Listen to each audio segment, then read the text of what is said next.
Mizuno is back with the third iteration of the Wave Rebellion Pro. Designed to keep you running faster for longer, the Wave Rebellion Pro 3 features a more energetic midsole foam combined with a wider midsole platform to deliver a smooth ride to your next PB.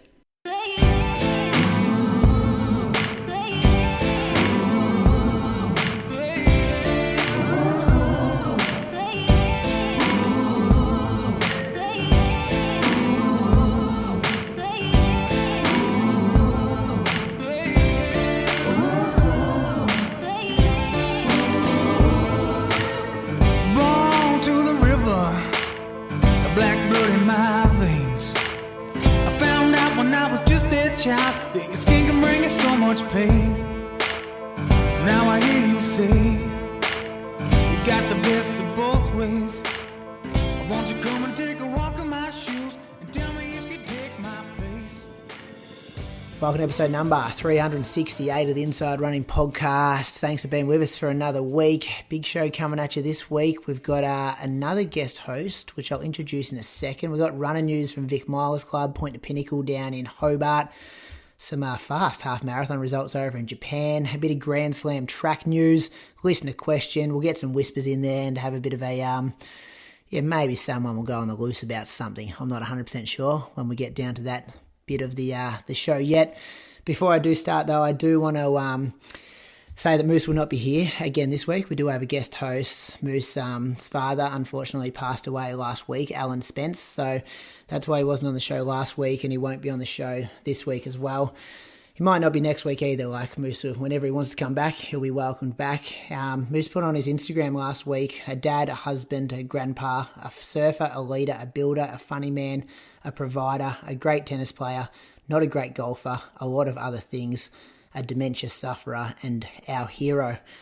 So our thoughts are with Moose and Bree and their extended family down there in Anglesea. We can't wait to show him some love on air, and we really respect his privacy in this matter at the moment. Massive welcome to my co-host. He's up in Canberra, Bradley Croker. How are you going this week? Good, Brady. Yeah, well said. And yeah, Moose, we are all thinking of you. You did a great job there, Brady. I was, it's different to how we usually start the show each and every week. So I wanted to acknowledge it, but it's also Moose's story to tell, and he might tell it, he might not tell it. It's funny when you do a weekly podcast, Croaks, when you've been doing one for 7 years. We kind of let a lot of listeners into, especially our running lives, but also our personal lives a lot. And there's also things that we do, obviously keep private. So I'm not sure if he'll talk about it or not. If he does, cool. If he doesn't, also all good. So, but looking forward to getting him back on the show and, just talking shit with him again, because that's something I cherish every Monday night. And we've missed for the last couple of weeks, but our co-host tonight, he knows the vibe of the show. He's filled in a couple of times. He is one of the greatest track and field middle distance runners of all time. He recently made his marathon debut at the Melbourne Marathon, where he ran 2:38. And just last week, he got a win when he won the Vic Milers Club 3,000 metre E-race. A four-time Olympian, Jeffrey Riseley, welcome to you this week. Yeah, thanks for having me, guys. Good to have you back, Jeffer. Good to have you back.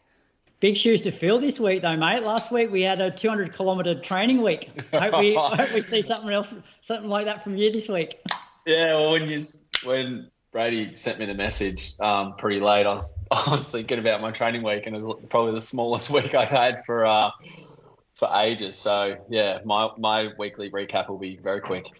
Croak's not used to that the last couple of weeks because ours are all so low. And you were actually booked for the monthly, which was going to be recorded tomorrow, but we had to just move a few people around. So I appreciate your flexibility in joining us on the weekly show.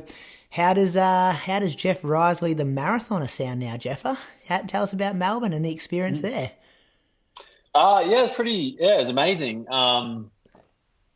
I remember being on the start line and seeing Moose and Croaks and, looking around and seeing a few of the guys that I'd run with. And, it's just like a ball of energy on that start line. You just kind of want to get into it. And then it starts and then you're like, all right, I've just got to be incredibly patient here. So, honestly, probably one of the biggest things that blew me away about the marathon was I could not run 200 or 300 meters without someone cheering for me. Which was for me pretty special, obviously being a Melbourne boy, but I guess also maybe not realizing potentially maybe the impact your career does have and how many people, I guess, follow the sport or watch it. And obviously Melbourne Marathon's a big community event, but yeah, that was pretty special. And probably the biggest thing I reflected on in the few days like prior. Yeah. And how did it feel throughout the race? Like, did it feel so easy? Like at halfway, you're like, I'm going to absolutely crush this, and then all of a sudden it got really difficult. No, like it never felt easy. Like the pace felt pretty good. I had to stop for a wee at about the 10K mark. I made a bit of a mistake of probably just drinking a little bit too much before the start of the race. And then, when you just got that feeling in your stomach, and I was like, do I keep going with this for the whole race, or do I just, cop 10 or 20 or 30 seconds and just get back on the pack? Yeah, no, it felt pretty good. It probably just got really hard when we turned at Elwood there, and we're just into that stiff wind. And you're at that point where, like, I had my watch on K-splits because it was I kind of like the feedback. And I think, Brady, you mentioned you did that in Ballarat. Yeah. Yeah, and then you start seeing like low 340s, 345, and you just start, after 4 or 5K, starting to calculate like how much time you starting to lose. But yeah, at that point I was like, I've just got to keep sitting in. But I kept noticing that I would always eventually be at the front. And then I'd just do, like, I'd go out to the outside and I'd slow down and then I'd rejoin the back. And then I'd just gradually move through. And then, yeah, got to the top of St Kilda, like the St Kilda, Fitzroy Street. Mm-hmm. And that was about 32K. And I got told from the coach at Princeton, where I did my coaching for 3 months, that 32K is halfway. So there was still about a group of 12, and I said, all right, boys, let's fucking go. And I'm like, and then I think I went 3:37, 3:35, and in my head I'm calculating, okay, like I've still got 10K. If I can just take off, 3 to 5 seconds a K, I'll get back on. And then I reckon about 3K later, I was like, just massive regrets. I was like, holy shit, where did all this fatigue come from? Yeah, and then, when you go sort of down the hill and you come back under the bridge, you sort of go down, so you got a bit of a downhill, so your splits are still looking all right, and then you head back up the hill. And I got up the hill at like 350s, but once I turned that corner and went down Domain, I was just dying. And I was just like, oh my God. Like, why have I put myself in this situation again? And then, yeah, I got down the Domain. Oh, my brother was riding the bike with me, so he gave me I kept my 90-gram pouch for the last, basically from 27K onwards. And he was chatting to my sister, and then I just never saw him again. And he went to ride back up to me. His chain snapped. He flipped the bike, and he had to put the bike back into my sister's car. And I've come down the Domain and back onto it, and I've seen my brother and my family, and I've gone, Mike, where the fuck have you been? I was starting to get emotional. I was like, I was just in like the hurt locker, where I was like, just anybody like familiar would have been nice to have next to me. Yeah, so I went past Millie, and she was in a bit of a bad way, and then she went back past me at about 40K, and yeah, just got into the stadium. And it was a weird feeling. Like I was so exhausted that I just could not really enjoy the MCG. Like I was just cooked. We've been there. And so have a lot of listeners. And I think it was very cool getting to listen to you like pre-race as well, like that. Just you don't know what you don't know kind of thing. And then just, it's going to be cool hearing bits and pieces about it today. When I was looking at your splits, actually you held together pretty well. 1:17.52 for the first half, 1:20.26 the second half. Croaks, you were there. That was kind of like the feeling of the day almost, wasn't it? Like, close to within 2 minutes of... Well, yeah. So what was it, about close to 3 minute positive split? Yeah, 2.5. Yeah. So like I was 72 and 75. Yeah, I was about 72 and 75. Yeah. So 3 minute positive split as well. I did know, Jeff, when I saw you were 67th at 40K and then 85th at the finish line. And I'm like, you're a speed I thought I was 80th.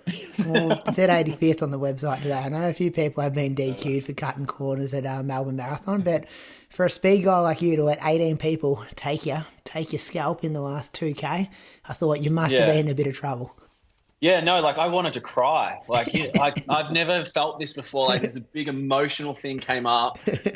And I remember seeing, do you remember Kayla McKnight, the runner? Yeah. She went to, I saw her husband and he's had done a few marathons and have blown up a few times, and he just saw how much I was hurting and he was laughing, and I was just like, you asshole. I think 3-minute positive split on a debut is actually a pretty good result. Yeah. But then it's weird. Like 21K, like I was chilling. I was laughing. I was cracking jokes in the group. I was having a good old time. And then I just couldn't believe how quickly it can change. Because that 32K mark, I was chilling.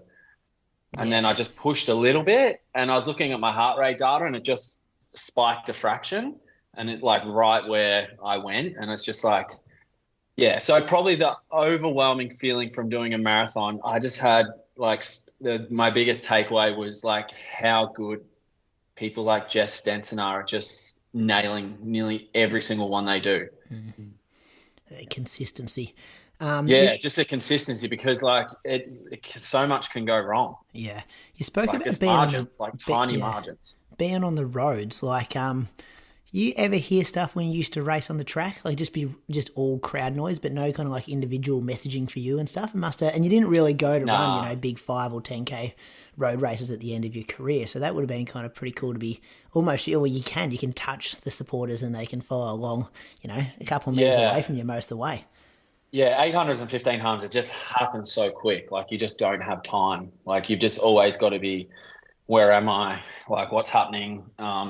And there's, in some of the bigger diamond leagues and those kind of races, there's just a fair bit of crowd noise. And so you don't really hear anything. Whereas it's like the marathon's in slow motion. And you're just waiting for it. It's like a waiting game. You're like just waiting for 35K basically. Like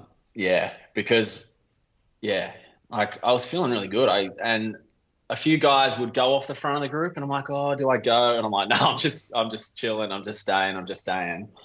And then, so I led this big group out at 32K, and then like they all went back past me at about 39 and 40.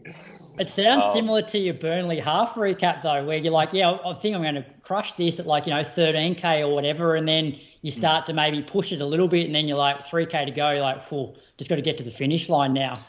Yeah, but Burnley, my last 3K was still my fastest K splits of the race. Like I was still, like it was hurting, but I was still moving. Whereas this, like I was running 410s, 415s. And that was probably the other thing. I thought I was like absolutely capitulating, but 410s is not horrible blow up, I guess.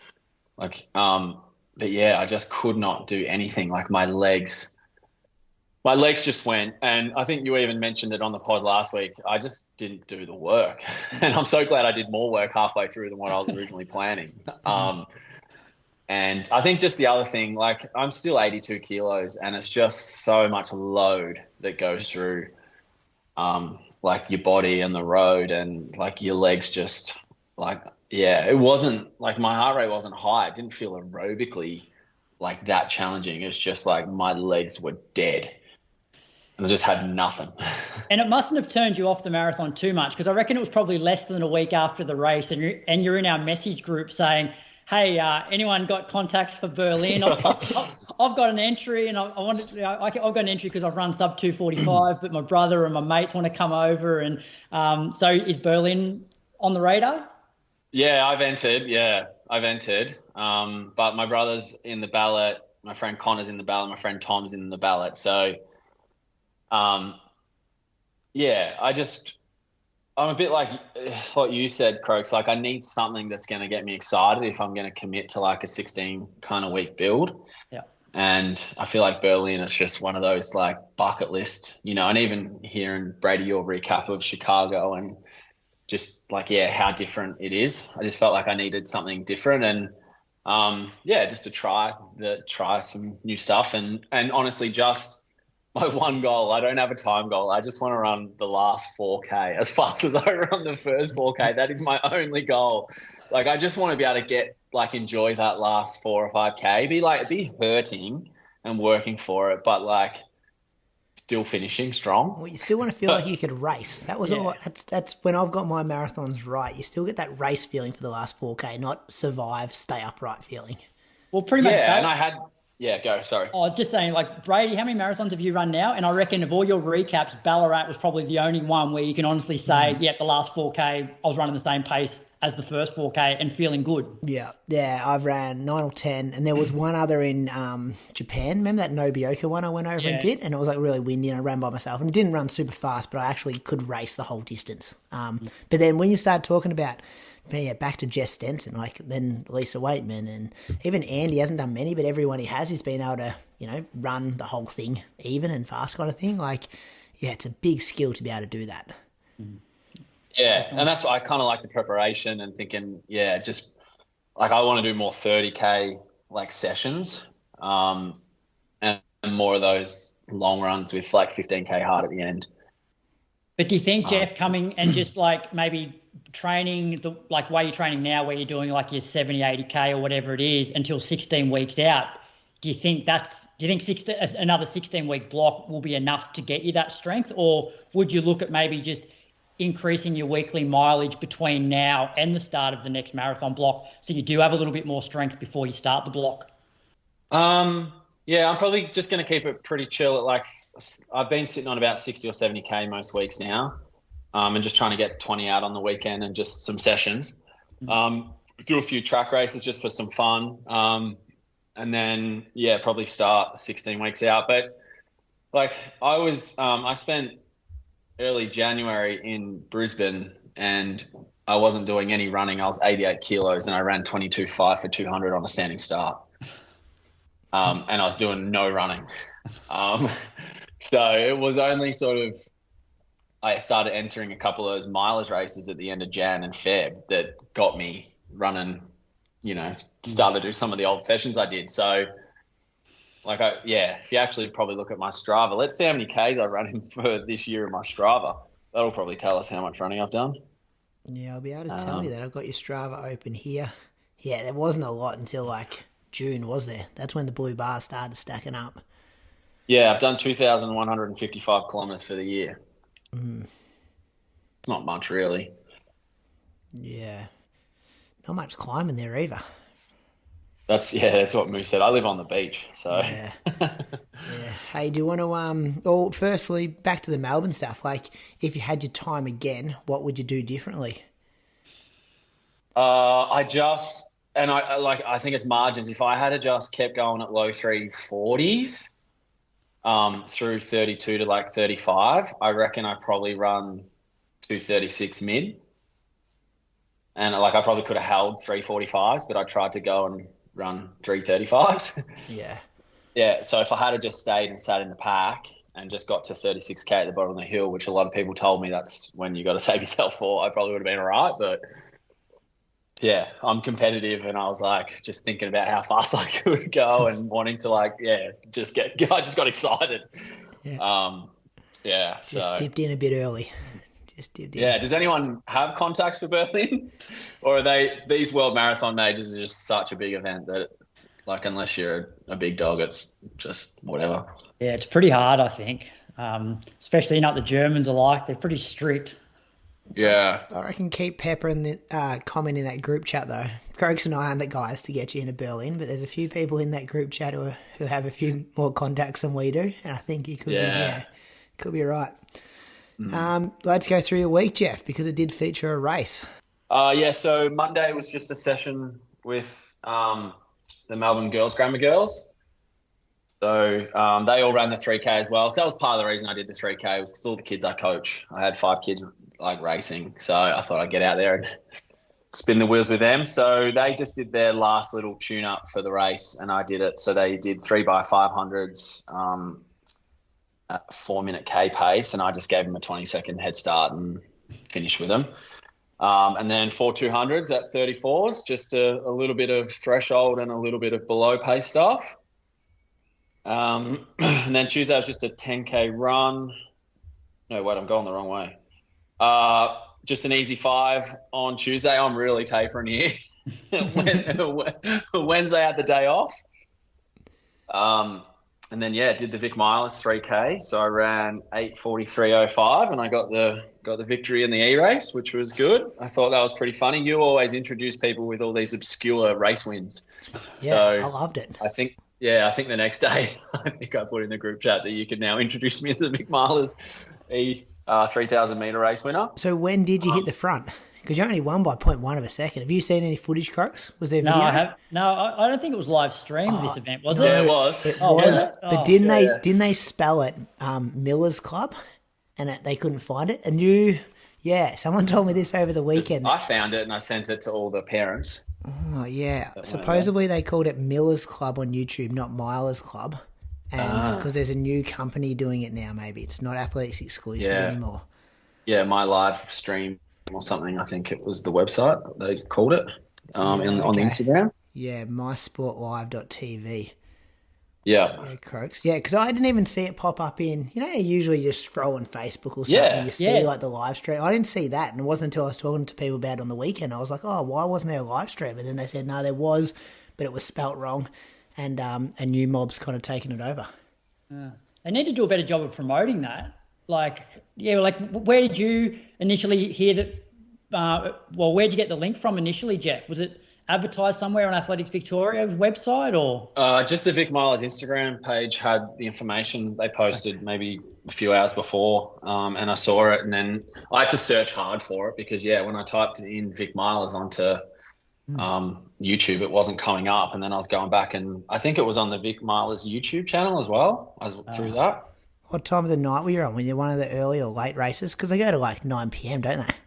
Yeah, that's the thing. I was so happy I was in the E race because it meant I was at 8:15. If I was in the C or the D, I was at like 9:30, and I was like, that's too late for me.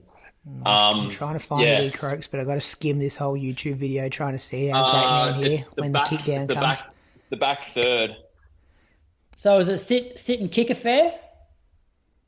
Yeah, look, I entered it thinking I just want to race and not hurt myself too bad. I think I was in the back 4 or 5 for the first K, and then I looked up and it was started. You know how like the 3Ks are normally it's a pretty tight gap, and then the further you get into the race, you just got to cover the gaps. So I saw some gaps opening up, so I sort of moved into the middle field, and then I had to work to get up to there. So I was like, all right, just sit for another lap, just recover a bit. And then, with about 600 to go, I had to make another move just to get onto the back of the 4 leaders that had broken away. How old were these 4 leaders, Jeff? Yeah. Well, when you do find the race, Brady, you'll see that I think there was a 14-year-old from Ora Wodonga that came down for the race. He was leading early. And then there's another young boy that was leading for a fair chunk in the middle section because he trains at Glen Huntly. I see him training when I'm there. I'm watching it as we're speaking. This little kid, Croaks, is tiny. He looks like he's in grade 5 and he's got all these adults just sitting on him. But imagine how much of a buzz that is for those young athletes. That's pretty cool. I did have 2 or 3 of them come up and actually say how good it was that they got to race me. Because with 2 laps to go here, and he's giving them a big start. He's pulling them in. We'll do live commentary as we go. Apart from you're the only name I know in this field, I think. Yeah, and 2 of the boys I coached at Scotch, like in 2021. So that was good. I had them in the race. And I was chatting to them on the start line and laughing, and then the starters are like, come on, get serious. I was like, yep, sorry. Did you wear spikes? I did, yeah. The biggest thing that I look so big out there running now because I'm 10 kilos heavier than what I used to race at. No, you're still smooth though. You can still see who's the 4-time Olympian in this pack, Croaks. There's 500 metres to go and there's 4 people together. The guy Winnen's wearing that old school Nike. Was that a pro singlet as well? No, it wasn't. It was just a training singlet, but it had like the diagonal with the dots in it, the red and white, and they made them in a bunch of colours. Yeah, that was a great singlet. See, if I was a betting man at 450 metres to go, I thought he might have got you this guy out in front. You can tell this is going to be a good race. Were you starting to question yourself? Like, you kind of almost look like you're straining trying to pull him in. Yeah, watch down the back straight. I think that's why I pulled up so sore, because I start rocking and rolling, and I like my obliques are sore, my adductors were sore, like everything was sore. I ran a 63 last lap. Yeah. Your tan's better than this guy's as well. I reckon you spent more hours on the beach than whoever this guy is. I should have looked up his name. Croaks, why don't we have the E-grade Vic Milers results in our agenda tonight? Oh, we do. Nick It's on Lukis. his... Yeah, Nick Lukis is his name. Oh, is it? And 200 metres to go. Tom Daverin was third and Max Luke fourth. Okay. They were both, they both did Vic All Schools 3K a few weeks earlier. I just don't remember from the live stream commentary. 150 metres to go. You've done a head check. You're in second. Just checking there's no threats coming from behind. It's still quite zacky. You're going to have to cut this out because this is going to has to be on our Instagram. 50 metres to go. You're still not there yet. Here he comes. Here he comes, Croaks. Turning back the clock. Good fight. Haven't seen him move that fast since probably, yeah. When was the last time he ran a 63? Closing a race down. Oh, yeah, it's been a long time. Yeah. Did he claim it? But it was lucky. I made that last move, and I was like, I need to break his spirit here, because if he goes again, I don't know how much more I've got. I didn't want to work any harder than that. Not as smooth as you looked back in the day. There was a bit of like, Was there that celebration to the crowd? That awesome photo of you winning one of the races? I didn't see any celebration. I'm not pulling that out for the for the Vic Milers E-race. So no, that was fun. The 3K, it was good because I sort of just got to sit on the rail, and I just tried to conserve energy, and you got a little bit more time than the 8 and the 15. Have we said your finishing time? 8:43. Yeah, 8:43.03. That's pretty quick. Like that's still like not mucking around. And same Brady went off just before you came on. After you were updating the software, that if you looked at all the people that Jeff was running with in Melbourne for the marathon, there's no way those guys are running 8:43 for 3K. Like I wouldn't get anywhere near 8:43. But I was 10 minutes up the road in the marathon. It's like don't rub it in. But I'm just like so different though. Like, you know, that speed just it's not gonna leave you. Yeah. Yeah. Well, I was doing some hill reps a couple of weeks ago on Cup Day actually, because I put a session on for the kids I coach, and one of the girls' brothers came along, and he got third in the 800 at the APS, I think maybe. And I was doing some 45-second hill reps, and we were humming like 240 up a pretty solid hill. And I just had to show this young boy who was boss, who still had it. But I was like, okay, I can still roll even after the marathon. I've still got a fair bit of speed in the legs. The marathon didn't take too much of it away. So what does the summer track season look for you? Like, are you going to step down as low as 8, or are you going to sort of focus more on the 15, 3, 5K? What are you going to do? Yeah, I was half thinking about doing the Zatopek graded race. Oh, yeah, do a 10K track race. Yeah. I feel like that'd be fun. Don't go back to 815. Pick the events you never did in the past. Yeah, so we're thinking about doing the Collingwood Classic with me, Tom, and Connor, which is 3x5K legs, cross-country scoring style, so what position you come. Oh, yeah. But it's on a Tuesday night, which clashes with my coaching. And because I'm mainly just coaching the Tuesday night and about to start Saturday and then bring in Thursday as well, if I don't coach one of the nights, it's, a bit hard. But 10K I thought on the track would be fun if I can get into a group that's maybe around like 80s or something. And I know people say the track's boring, but it's something nice about just ticking off those laps and just getting into like a groove with people and sharing laps and stuff like that. I might do that. And then, I might do a couple of 15s and 8s in the new year. I might actually try and help pace some of the Vic Milers A races just to help some of the young kids out, because I can probably get 900 to nearly a K at 157 pace, 158 pace. Just sort of do a little bit of stuff, but just do a bit of my own stuff and just a bit of stuff to help people out. You seem to be getting a lot of enjoyment from the sport, Jeff. Like, you found it in a new, not a completely different role because you're still running really fast, but it must bring you a lot of joy how you've kind of re-emerged for this second part, not so much of your career, but just your involvement in the sport. Yeah, well, I probably didn't run for nearly a year or longer. So no, it's been enjoyable just to get back out for sessions. I'm just finding between my job and my coaching outside of school that it's just hard though to link up with people. And like that's the enjoyable part. Like I don't love jogging. Like I think Brady, you were saying how good singles are at the moment, not having to get out for 2 a days. Like I have about 45 minutes to a maximum an hour of just easy runs on my own before I get a bit not bored, but I just like it's not.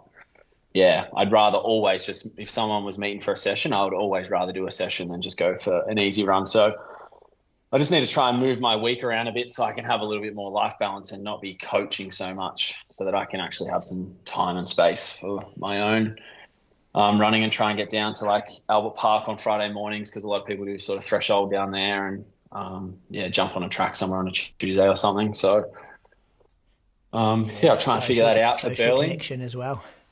Yeah, well, that's probably the biggest thing is just having a group of guys to meet and have a chat with and banter. Like everyone's pretty time poor these days, so like if you can sort of kill two birds with one stone, it's nice. Yeah. So you did a run on Saturday in the comments here. Legs nearly worse after the 3K than the marathon. Still went 4:21 pace though for 15K.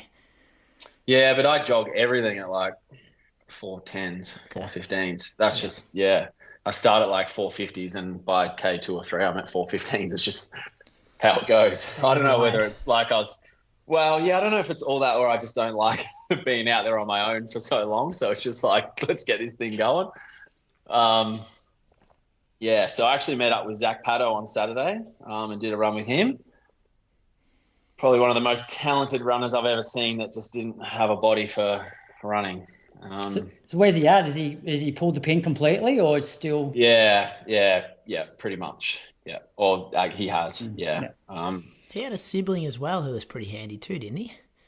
Yeah, went to Youth Olympics. Yeah. Won like the Vic Champs 800 title at like Open one at like 16. He was just a freak, but just didn't love it. Zach loved it though. He was like a bit of a Cam Myers. He just had that like maturity for it, but 2 Achilles surgeries, ran 1340 on like 85K a week.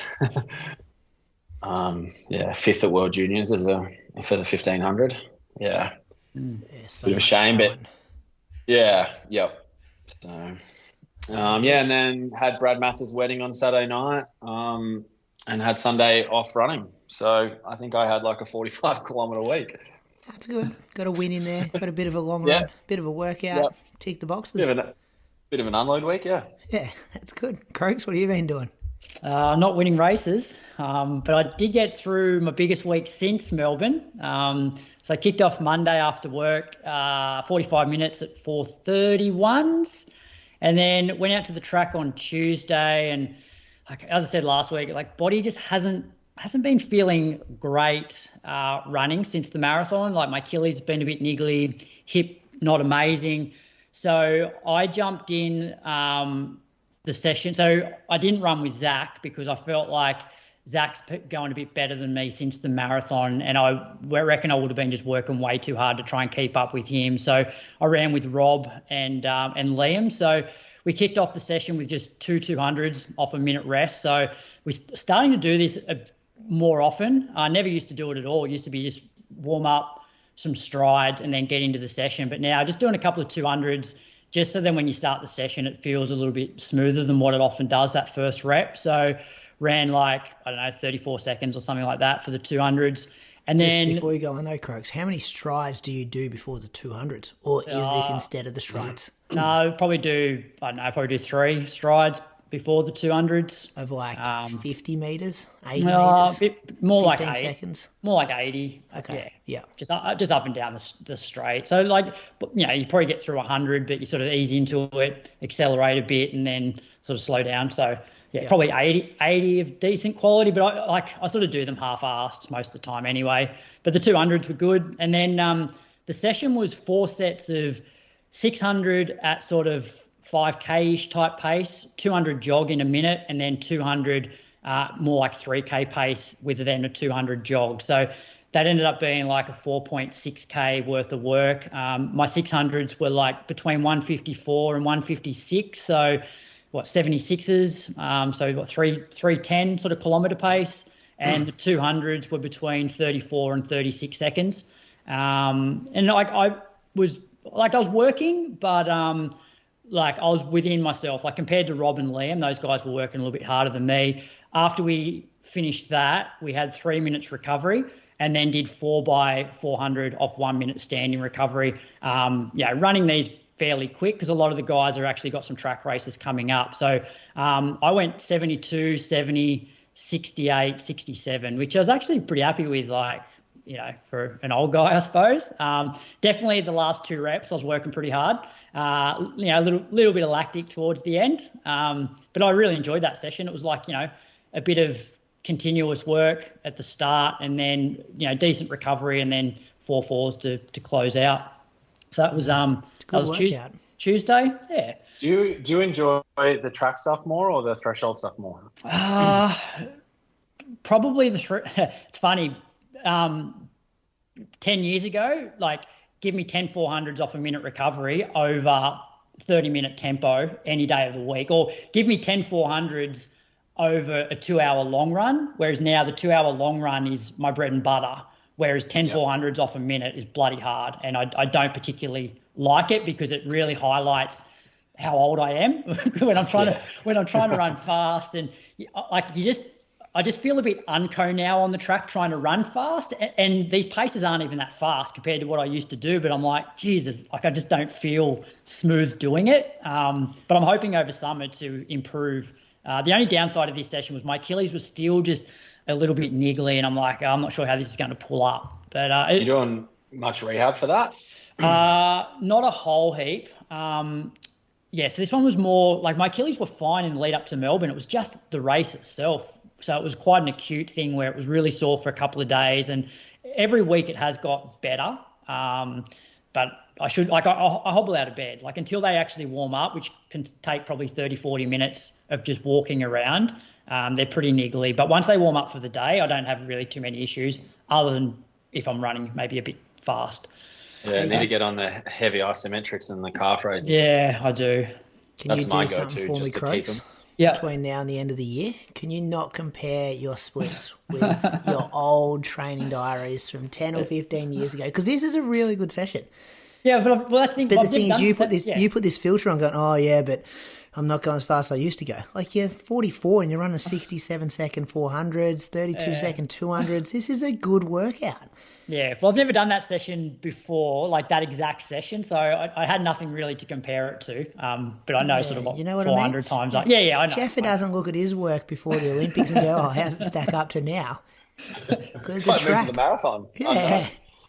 Yeah. Do you write these, Croaks, or do you have someone that writes this for you? Because I know you coach guys. Yeah, so no, I wrote this program for the guys that I coach, and I just jump in. And so that's what I often do now is I pretty much just jump in with the guys who I've written the sessions for.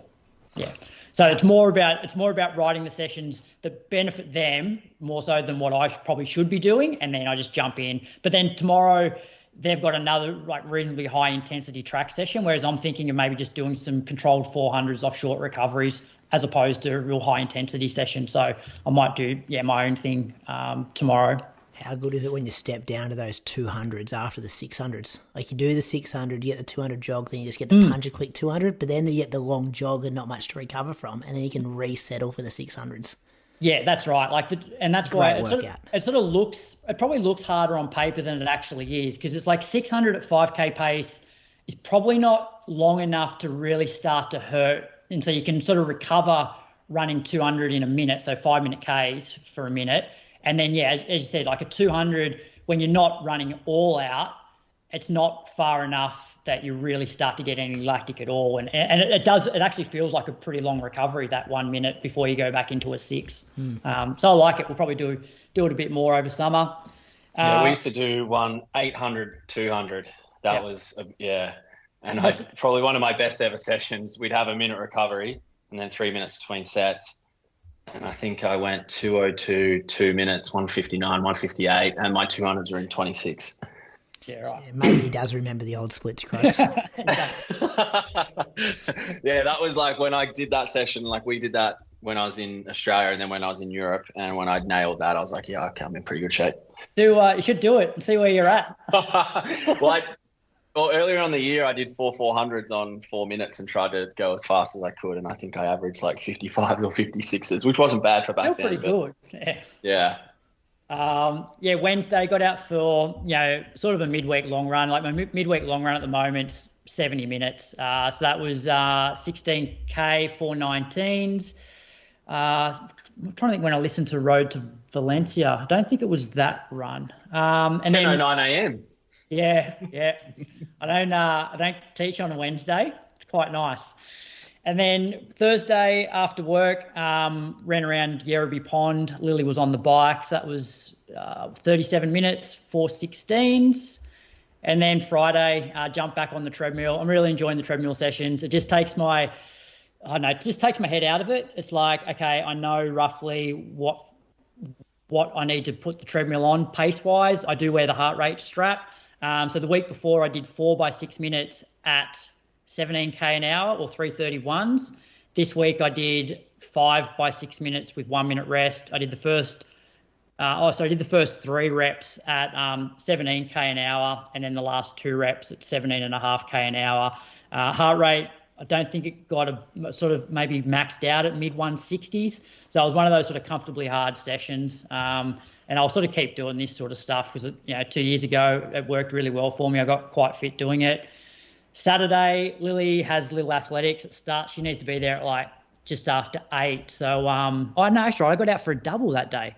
Yeah, I went out and did 8K, 425s that afternoon because I'm not running as long on Sundays and I'm not running as long on Wednesdays. So, and I want to do a little bit more speedier stuff, but I still want decent volume. So I think I'm going to try and add a few more doubles into my week just to get more around that 120K a week.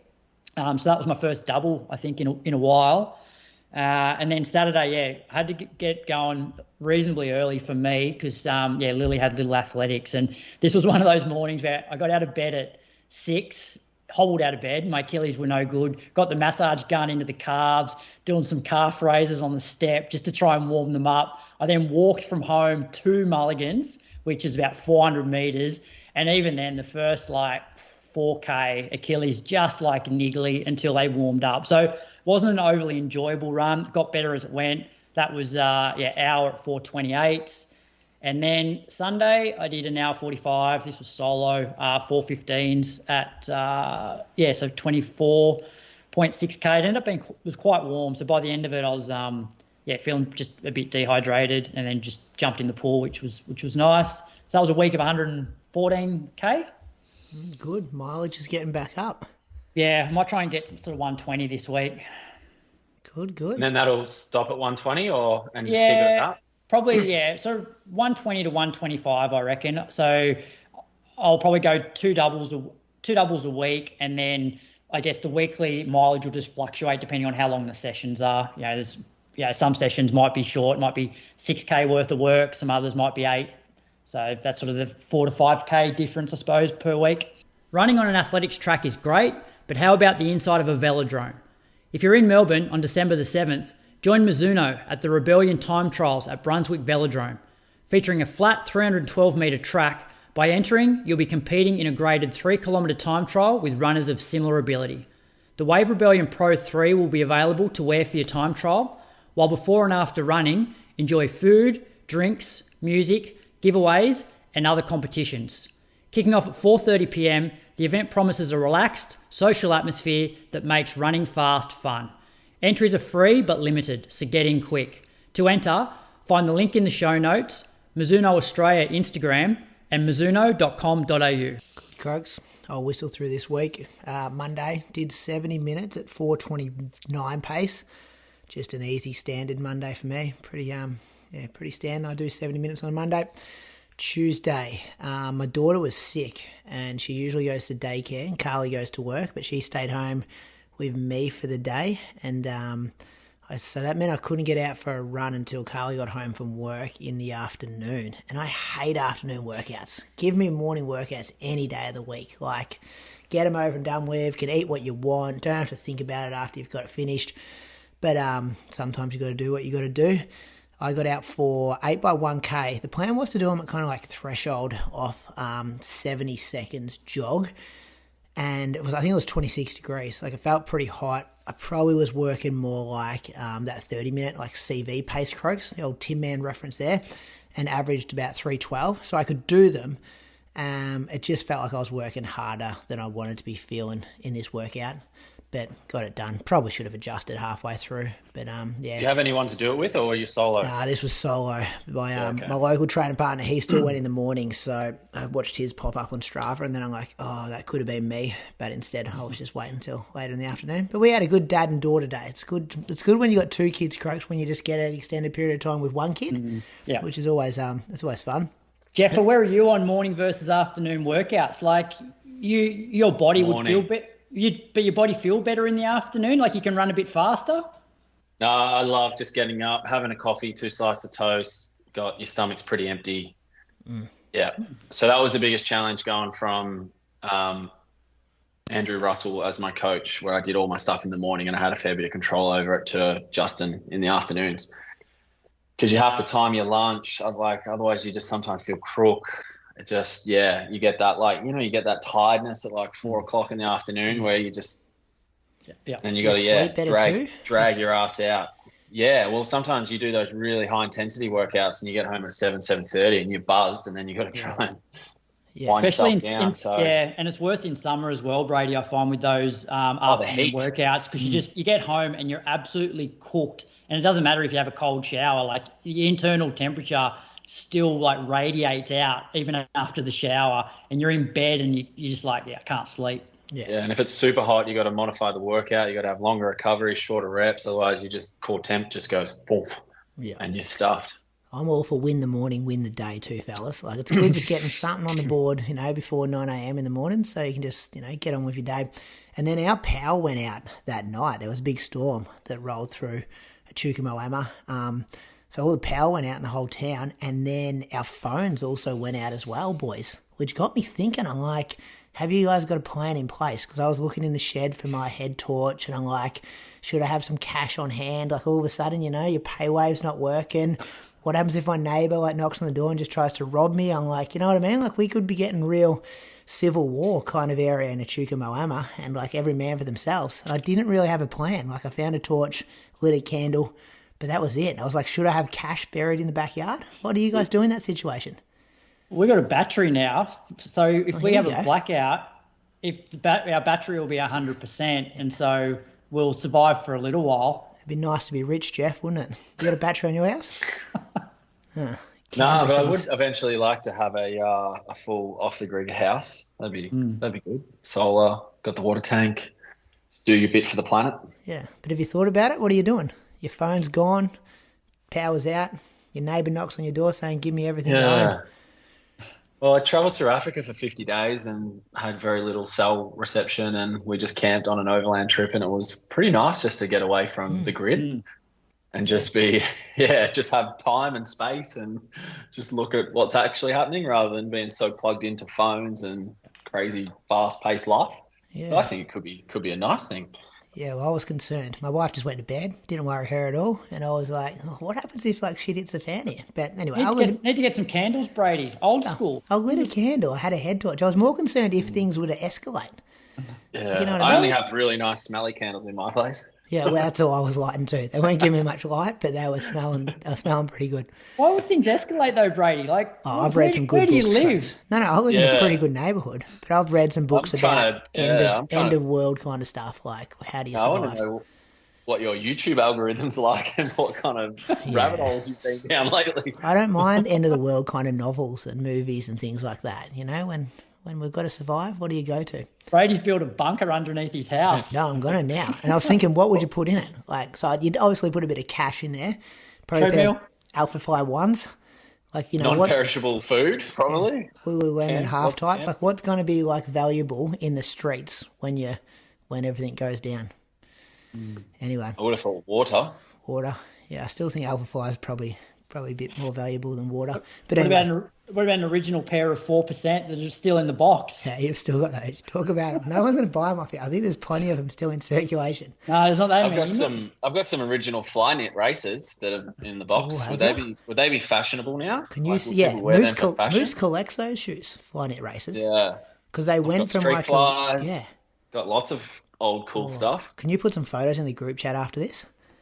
Yeah, I've got every night kit from 2007 till about 2020 or something. Don't worry about water. Just put that stuff in there.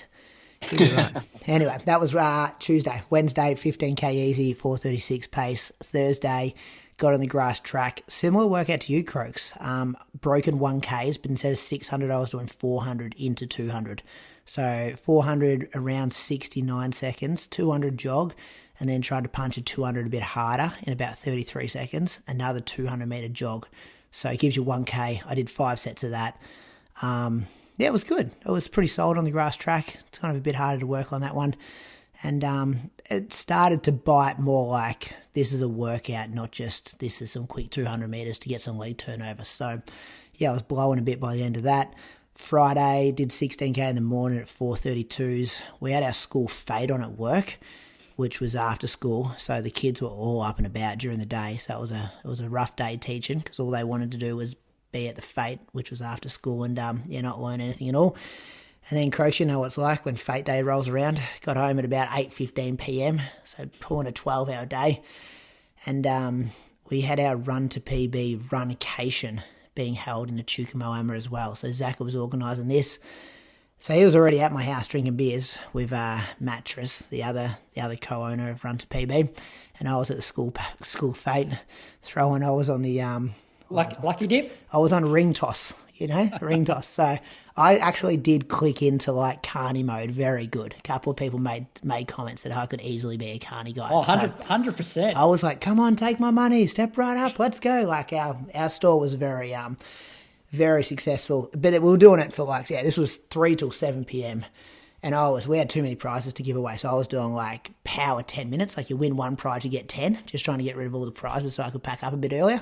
So that was going all right. Anyway, so Saturday morning. the carnies would be well prepared for the apocalypse. Yeah, bloody oath, yeah. They'd be able to survive on the streets. You guys might have some stuff in common. Yeah, I do. I'm hoping we haven't offended anyone with that comment, Jeff, but I do see a description of our patrons every week, and I haven't seen anyone being a carny yet in our Patreon. There's a lot of CEOs, COOs, CFOs. We've got a head of merchandise we're going to thank tonight. So I think we're right with that gag, Jeff. But if anyone wants to direct any beef with Jeff, Carnival people, go directly to his account, not ours. Anyway, Saturday, had a few run to PB coaches, athletes in town. Went down to the Chugamama Park Run, which was good. My plan was to roll the first 3K pretty comfortable and then work the last 2K home. So that's what I did. Went 3:24 pace for about the first 3K and then ran the last 2K in 3:03 and then 2:57. Got the win, Croaks. 16:15 I ran for a Chugamama Park Run. Good to see a few people down there. Bumped into a girl I went to school with. Hadn't seen her for 20 years. A couple of listeners as well. Jack and Megan were there. They said g'day at the end. So I don't get down there enough, but parkrun's a good vibe. What's more prestigious, the Moama Park Run or the Echuca Park Run or Vic Milers E-Race? Good question. You had to work a lot harder than I did to win, so I'm going to say Vic Milers E-Race. 100% because it was won by a 4-time Olympian. Yeah, true. I'm just trying to think of how the course records and stuff would stack up though. Like, do you reckon you ran the fastest time ever by someone in an E-race? Well, I know we're going to talk about Vic Milers later, but one thing I would be keen to compare, because New South Wales had their 3K, and just who's got the most depth. Oh, Victoria for sure. By a lot, you reckon? Or I only say that, and I jump to that very quickly because I just know our our XCR season is so much stronger. Like, you look at the Burnley Half Marathon, the Albert Park 10K. I'll tell you what the E grade race was won in at New South Wales 3K. Good, Croaks. I'll find that for you. Good couple of hours spent with the Run PB crew Saturday during the day. Took them to Moama Beach, had a couple of beers, watched a brilliant game of AFLW. Did you guys watch that game Saturday night? Port Adelaide Hawthorn? Yeah, we were watching that at the pub. The pub was getting real up and about, which is kind of cool to see how far AFLW's come, that a whole lot of people are yelling at screens at the pub, throwing chairs, stuff like that. So that was good. Probably had a few too many beers for the long run the next day. 24 degrees when we started. Probably about a pack of 10 of us in our group, which was nice. And yeah, I did 90 minutes at, well, I don't even know what it was at, maybe like 4:22 pace. But I was struggling the last 20 minutes. Johnny Squires, Croaks, you know Johnny? He put you to the I've run with Johnny through Mulligans. Have Showed him my new house, actually, He's before we moved in. He's a great guy. He won the long run. First 10K of the long run actually was him telling me, like, play-by-play how he beat you at Melbourne. So yeah, that was good. It was good to get a bit of recap. Was this a run to PB like camp or training junket thing, or it was a runcation? So like it was very, very soft launch. We're thinking about doing something a bit more serious in the years to come. But it was pretty much Zach had put on one of our newsletters like, hey, if you want to go to a Chukamoama this weekend, book your own accommodation and we'll kind of send you a couple of different runs that we'll go on and stuff. So yeah, I'm going to say probably 20 people in total were there. Maybe three or four coaches. But it was good to kind of see how it would potentially look if we're going to do it a bit more serious. Does Matt Fox do that in America? And is that what Christian's basically doing in Kenya? Does he just take some groups over? That's way more serious too. Like this is... Yeah, that's the kind of event management and stuff. And that's what I said to Zach. I'm like, if you want to get into this, all of a sudden you're looking at, you know, insurances and liabilities, and you want to have catering and someone's hooking up the accommodation and you package it all together, which it was really good. Obviously an online business, which both you guys know about, actually seeing people in person. And I got to meet one of my athletes who I'd been coaching for a couple of years, and just it's like, oh, here he actually is in person. And then we're running together on the streets of my local town and stuff like that. So, and even just Benny Saint does that as well. He might be a good guy to reach out to. He does, like, because he's from the Blue Mountains. He organises stuff. So it was good. A few people had a few too many CCs the night before at the pub, Croaks. Zach and Newman included. He didn't last long in the long run the next day. I had to pull the pin at 60 minutes. At one stage, just like, which road do I take to get directly back to the car? And I'm like, yeah, just go down this road, mate. We'll see you in another hour. But a week, 105Ks. I've got to get some doubles back, Croaks. I've got to do what you did this week, or last week, this week, get some mileage back there. So... What have you got coming up, Brady, then? I don't know. What do we got coming up, Jeff? Would you tell me time and place for this match race, and I'll be there. As long as it's not an athletics track. The Roo Run, you thinking about it? 8K? I'm thinking I might do a trip to Adelaide for Christmas, New Year. So I might not be around, because that's the 27th of December, I think I saw, Yeah. Actually, Surf Coast Track Club... Has that been going away for a while, been on for a while, the Roo Run? And is it on the beach? Yeah, I think so. There is a track 10K Kane down Willie there, might have won it. Yeah, he used to clean up down there, didn't he? There's about 4 or 5 of them within like a week. They're going to put the track 10K on again, though, Croaks. Moose's one. Yeah, early Jan, isn't it? Is it Jan 8th or Jan 5th or something like that? 5th, yeah, something like that. Yeah. Whereabouts? Probably a 5K, 5 and a 10. Landy There'll be Field. 5s as well, won't there? Yeah, they did that last year. That's just been resurfaced, hasn't it? Is it finished? I'm not sure. Not sure. 8:43, Jeff, the E-Race New South Wales Champs was won in. Oh, really? Yeah, 8:43.4. Okay, got him. 43.03. I'm sorry, New South Wales. Oh, we had a few more go under 8 minutes at New South Wales 3K Champs. Yeah, you had a few more disqualified too. Let's thank some Patreon supporters, fellas. Who you got, Croaks? I got Matthew Thomas. He's from London and runs for the Mornington Chasers. Has run 17:45 at the Sri Chinmoy Battersea Park 5K, 36:56 at this year's Hyde Park 10K, 79:34 at the Victoria Park Half Marathon, and 2:56 at the recent Abingdon Marathon. Has also run 100 kilometres in 10 hours 31, which was at the 2017 Race to the Stones, which had over 1,300 metres of elevation. So good going there, and thanks for your support, Matthew. Yeah, thank you, Matthew. Jeez, imagine that, 100 Ks, 1,300 metres of elevation. Hats off to you for getting that done in a pretty quick time too for 100 Ks. Yeah, I wouldn't know. I don't know if I'll be ever experiencing 100 Ks either. I just think of 10 hours running. That's tough work. Jeff, who are you thinking for us tonight? I've got Roger Morgan from Hobart, has run 17:12 at the Montrose Park Run. Montrose, is there Montrose in Melbourne as well? Anyway, 36:07 this year's Ross Running Festival, 75 minutes at the Launceston Half, and 2 hours 55 at this year's Gold Coast Marathon.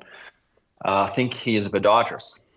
On your Roger, for your support of the Inside Running Podcast, I've got Michael Capone from Brisbane. His best 5K came during the 2022 Bridge to Brisbane 10K, where he ran 36:47. First 5K or second 5K, Croaks? Or does it just take it? There could be middle 5K if it just goes from Strava, doesn't it? Yeah, yep. Bit of downhill in there maybe, coming off the bridge. Don't know. Anyway, good run, Michael. He's also ran 83 minutes at the 2023 Gold Coast Running Festival and 2:51 at last year's Gold Coast Marathon. We think he may be the head of merchandise at LSKD. Timmy Vincent's sponsor, isn't it? I reckon Timmy Vincent's the number one man at LSKD. So, Michael, a massive thanks for your support of the Inside Running Podcast as well. If you like what we do and this show brings you value, you can support us for as little as $5 a month at patreon.com/Inside Running Podcast. If you like bonus content, there's an option to support us for a bit more and get an additional episode every week. We've been doing Road to Valencia at the moment with Chriso and Jordo. How good is Jordo with some of the insights, Croaks? And he'll go, I can't really go into details about that because it's confidential, and then speaks about pretty much the stuff for the next 5 minutes. Yeah. What about a job? Like, he's basically living a dream, you know? It's like, it mustn't feel like work for him. Like, even the travel part. His passion is so strong for the sport, yeah. Because remember how I asked him 2 weeks ago, I said, do you feel like basically your work is taking away from your running? He's like, yeah, maybe, but I absolutely love doing this. Loves traveling, which so many other people hate the travel part of their jobs, but he seems to love it. He must have a very supportive wife. Yeah, he does. I don't think he mustn't be home. He's always on an aeroplane. What was he saying today? His wife is she's been watching that new TV series that's based in Australia. Territory, yeah. And they just talk like us on there. You've watched it, Croaks? Yeah, I have finished it. Yeah, Viv watched it as well. She liked it. So, but I was going to reply to him like, surprise, surprise, an Australian show talking like Australians. Yeah, he was blown away, wasn't he? Yeah. No, I think he was just saying all the shit I've been hearing you guys talk on this podcast for a few years. Now I've heard actually other people say it and they're real words. Yeah. Like, what was it? Like, was it slab, flog? There was a few different things in there. It was pretty good. Anyway, that's on Patreon. Chriso is 2 weeks out from Valencia Marathon as well. Deep in the work in Kenya. That's an unknown. He's going straight from Kenya, Jeffa, to Valencia, flying out on the Friday. Yeah, I was actually chatting to him this week on Insta, and I was sort of asking him why. It seems like anyone who goes to Kenya is sort of cooks himself, and I was trying to get a bit of a feel for what the running's like there, because you know how you go to Falls Creek and it's just like the different undulations and the single tracks, and your knees are banging together and your hips get banged up and your quads. Yeah. You know, and it's just so it just adds another layer of hardness to Falls, but Falls is only 1,600, so you can't do too much. Whereas I think a 10's like 2,400, isn't it? Yeah, crazy. Anyway, we'll hear all about that on Road to Valencia this week. Running news, boys, with thanks to our official race results partner, Axel Coffee. Head to their website, axelcoffee.com.au, to shop Axel's Black Friday sale. When is Black Friday, Croaks? You know about this? You got alarm set and stuff? No, I think it's this Friday. Is it this Friday? Is it this one or the next one? I thought it was always late November. It feels like my algorithms just spit me out Black Friday sales there at the moment. Well, that's the thing. Might be the 29th of November then, which is next week, yeah. Some companies then start real early with pre-Black Friday sales. Yeah, anyway, Axel Coffee's got Black Friday sales going, so check out axelcoffee.com.au. Vic Milers, Jeffa, tell us about the people in the A races. Dale Carroll won in 8:06. Matt Buckell 8:08. Is he a Bendigo boy? He is Bendigo Bats and a run to PB coach as well. So that's another good mention we get in this week's episode. He's come a long way, Matt Buckell. He was he was our fifth best Bendigo bat a couple of seasons ago. Now he's running 8:08. I feel like he led a bit of it too. Did he? Yeah. Especially those middle laps when the pace dropped out. Okay. I'm going to butcher this name. Zayd Al Said. Yeah, pretty close. 8:10. And then Sarah Klein, 9:35, Shanie Landen, 9:39, and Lucy Cleveland, 9:39, which is good from a junior. Do you coach her? One of your juniors? Me, no, I took one of the AV talent pathways, like a workshop a few months ago, and just see a lot of the young ones running around now, which is good. There were some pretty actually incredible performances from our juniors. There's like 13-year-old girls running 10:08 for 3K, just crazy. That excite you or worry you? It worries me a little bit, I'm not going to lie. And then I reckon one of the most talented runners I've ever seen, let me just get his name properly and his result. Lucas Chiz. I think he's under 17s. He went 8:15. Oh, really? Ran 3:48 the other day as an under 17, and I think he's also gone 1:52. If you watch him run, he's just the smoothest runner I've seen for a very long time. So keep an eye on him. The thing is, though, Jeff, like people like Cam Myers have ruined it for top juniors now, because you look at, you're like, well, if you're not running like mid 3:30s as 16, 17, then you're not going that well. It's definitely changed the landscape a little bit, because I know on this podcast we've always been a bit critical of like really good juniors, and I think up until Cam, because the difference with Cam is like he's a junior, but his times are actually world class, whereas in the past we've got excited about good juniors running good junior times. It's a tough one. I don't know. Like I'm still, obviously Cam's proven that, you do want to get excited when juniors run faster, particularly if they're running world-class times, but the ones that are running just fast for their age, that's not world-class, you do worry that their longevity in the sport. Yeah, I actually wrote a blog about this because I was the complete opposite. I didn't start – I played AFL football for under 19s for Mazarin Old Collegians when I left school in year 12 because I had no idea what athletics was. And then I went from 150 to 146 and 354 to 338 in about 6 months, and ended up with a navicular stressy because my low. So, I just feel like sport at the moment is getting so much more competitive, and our young athletes, you don't want to obviously load them up too much, but load's also so important because you've got to actually develop their bodies so that they can tolerate the loads. And even if you look at our USA pathway, like college, NCAA, that's probably the most common one. That's got so much more competitive. And the loads that the freshmen are doing are 120 plus. So, you don't want to get too ahead of yourself, but you've still got to also prepare these kids for the loads that they're going to need to be able to doing when they're, 20, 21. Like Ryan Gregson ran 3:31 when he was 21. I ran 3:32 when I was 22. You can run pretty fast, but you also got to be thinking about longevity and, making it enjoyable for them too. But I guess mileage load, 120 now is probably the equivalent of 140 back, because with the shoes, you can probably get through more mileage without banging up your body as much. Yeah. And I feel like maybe people are doing a lot more threshold than they used to. Yeah. It's a bit better on the body. Yeah, less intensity. Yeah.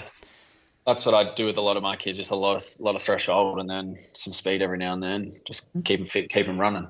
Yeah. Keep them healthy.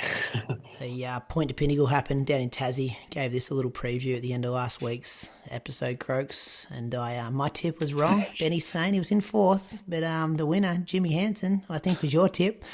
85 minutes 54. So just to remind people, this is uphill half marathon. 1,250 metres on Benny St. Lawrence's Strava. Not sure what it officially is, but that gives you some kind of idea. Leo Patterson was second in 86.25. Brett Ellis, good Victorian boy. He's always at road races around Australia. 88.21. And then, Benny fourth, 89.55. Millie Clark, Olympian Millie Clark, won the women's in 141.51.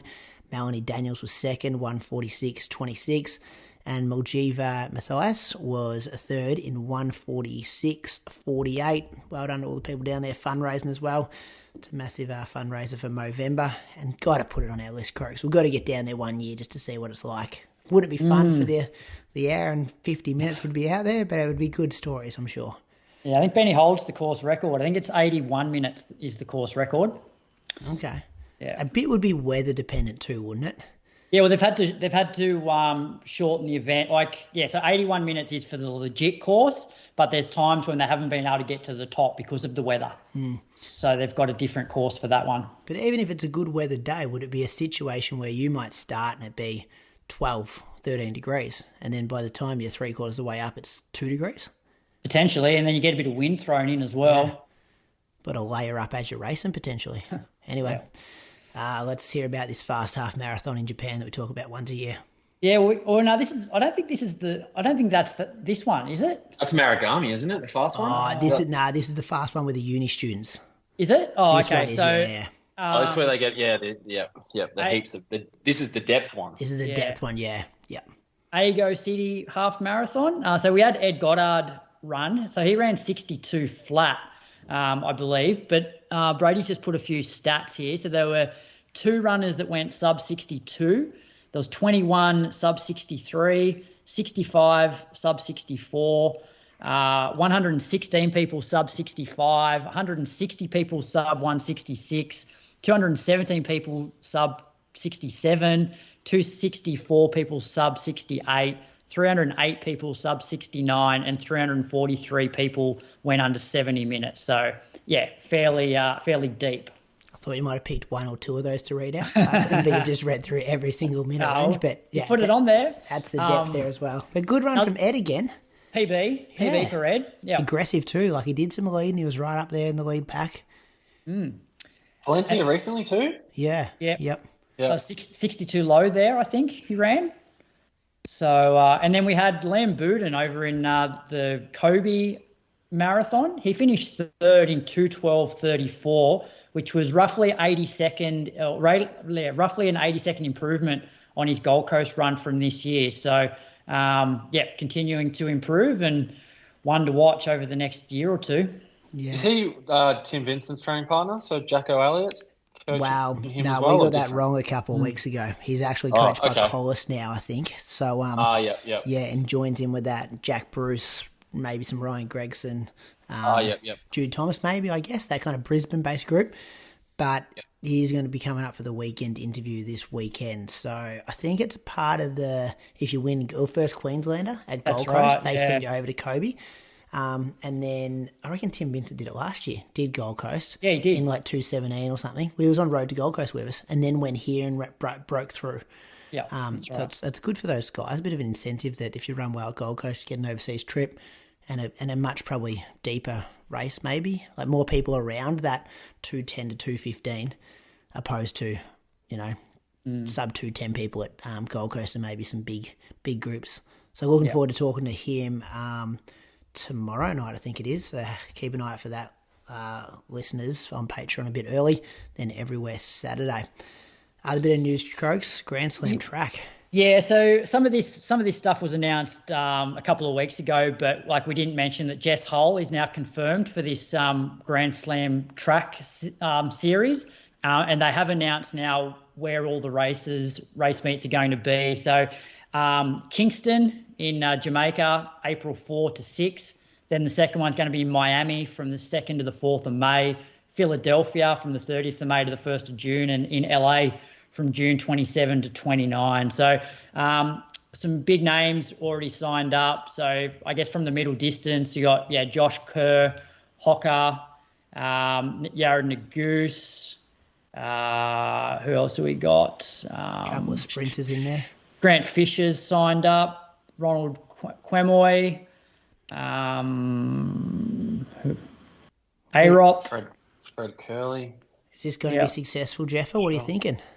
You're the track man. I think it's going to be super interesting. The biggest thing is very kind of America-centric, which we probably need at the moment because athletics is very Europe.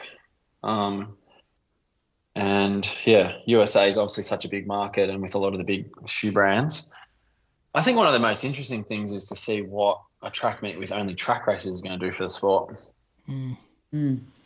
because like I'm at a local level and like at the school level, and it's just so hard to put on track meets because it needs so much officiating. Like at all schools, like depending on how many people you enter, you've got to provide a certain amount of helpers to help the officials. Like there's so much volunteer work that goes into putting on a track meet.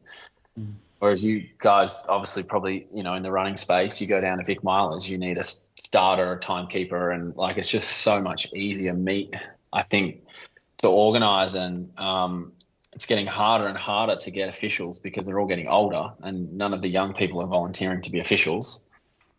So the sport's going to be in a really interesting place in 10 years because I think that volunteer or that official like is just going to keep getting stretched and stretched. Like, were you on the long jump pit on the weekend at Little Ass? I was actually, Ropes? yep. So I was helping measuring with the long jump and measuring the discus. Yeah. Like, do we need to get to a point where it's separate sports? Well, not separate sports, but do we combine the throws into maybe one or two throws and the jumps, you know, try and combine a bit of the skill, get a bit more depth. So it's a bit more streamlined to present as well in a package. I don't know. Do both. So like do the long jump, then grab the javelin and throw it out the other side of the sandpit. Is that what you're talking about? No, I mean, like we've got triple jump and long jump. Can we just have one of them? I don't know. Do we need both? You know what I mean? Like, can we get rid of the hammer, or can we combine, you know, the skill of the javelin, the skill of the discus, the skill of the shot put, and the skill of the hammer into two events that I don't know. This is you wondering this, not you suggesting this. I'm just wondering. Yeah, I'm not saying like we need to get rid of field or anything, but yeah, like you see the Olympics, how many officials are required to put those events on, and it's really hard at a local level to find that many people to do it. Like all the clubs like Collingwood, Doncaster, Box Hill, they're all putting running meets on because it's $15 entry. Throw them on the track, get them out of there in a couple of minutes. It's not like I went to the SSV high jump and the high jump went for 80 minutes to get through 18 girls doing high jump. Engagement too. As someone viewing the sport, it's like if you ever got to watch the Australian Championships or a Vic Milers meet, you're like, give me a Vic Milers meet any day of the week because they just stay on running. I'm tuning into running. I've got 10 other apps on my TV trying to get my attention. I do not want to sit through Dave Colbert talking about long jumpers who I've got no interest in. But well, one of my best mates is a long jumper, so I can't go too hard on the long jump. This is on news.com.au. Four-time Olympian Jeff Riseley suggests we get rid of the triple jump. No, but yeah, like if you had like, and the pole vault's an awesome spectacle like that, you know, like can we have 4 field events that you can really pump into the program? You know what I mean? Or why don't they because every Diamond League can only have, I've always thought when they do put, say like the Murray Plant meet, it should be like an hour of like distance running coverage. So I'm like, I know I can tune in from 7 till 8 and I'm going to see an 8, a 15, a steeple and a 5K, and then I can turn it off. And then if I want to stick around and watch the throws half an hour or you know what I mean? Like just give us and have separate commentary teams that come in, separate sponsors going through the TV. Like, Croaks, go back to episode 25. I've been saying this. I've been banging on this idea for years, Jeffer. I'm with you. Yeah. Yeah. Well, I'm just sort of looking at it from an organizational point of view because it's just going to get like so hard to run these meets soon because we're just not going to have like the officials to be able to do it. But I think the other really interesting thing is there's so much more prize money going into our sport. That can only be good, right? Yeah. Like you've nearly got the Live Golf and the PGA. You're going to have the Diamond League guys that are going to have to start paying extra money to get the athletes across. You know, we had the Athlos meet with the women that was $60K for a win like that. You know, if athletes are making more money, that's only good for the sport. 100%. And so with this Grand Slam track, so they have obviously their contracted athletes and then they pay other athletes to come in, and there's no overall champion. It's like basically each Grand Slam meet is its own standalone one. There's not like a point score that tallies up over all 4. Is that right? Yeah, I think so. And I kind of like the Grand Slam, and I've heard this bandied around a bit, but I nearly would have preferred it to have like a bit more organised through World Athletics and have 4 massive meets a year and maybe not a world champs. A little bit like what tennis does, you know what I mean? So like, because the biggest challenge for meets are, and we can't get athletes because we got to pay so much money to fly them out here. But if there's like a little series that has like a big Grand Slam in Shanghai and athletes are already in Asia, it's a little bit easier to have a meet in New Zealand, a meet in Australia, one in Japan. And it's like, you know, for that 6 weeks, it's like 4 meets in Oceania. And then it moves to America and you've got, you know, the big meet that leads into it in LA, but then you can have, you know, meets at Franklin Field. And so all the athletes are kind of in the same place-ish. Yeah. Yeah. So I'm just reading here. So, for example, like so the middle distance events, an 800 and a 1500. So there's 4 contracted athletes and then they'll bring in another 4 for that meet. And they'll run the 800 and they basically get 10 points for a win, 8, 6, 5, 4, 3, 2, 1. And then they'll run the 1500 and points will be given out 10, 8, 6, 5, 4, 3, 2, 1. So those same 8 athletes will race both events and then they tally up the scores for those 2. Whoever has the most points wins that Grand Slam or becomes the Grand Slam champion at that meet. In the event of a tie in points, the combined time will be used to determine the winner. Same day they do the events. No, they do them, I think, a day apart. 2 days. Oh, yeah. So you do an 800 one day become and then really interesting. 1500 the next day. Yeah. Yeah, it should make some interesting races. Like the Fred Curley and Hocker, like that's actually a really over 600 would actually be a super interesting race.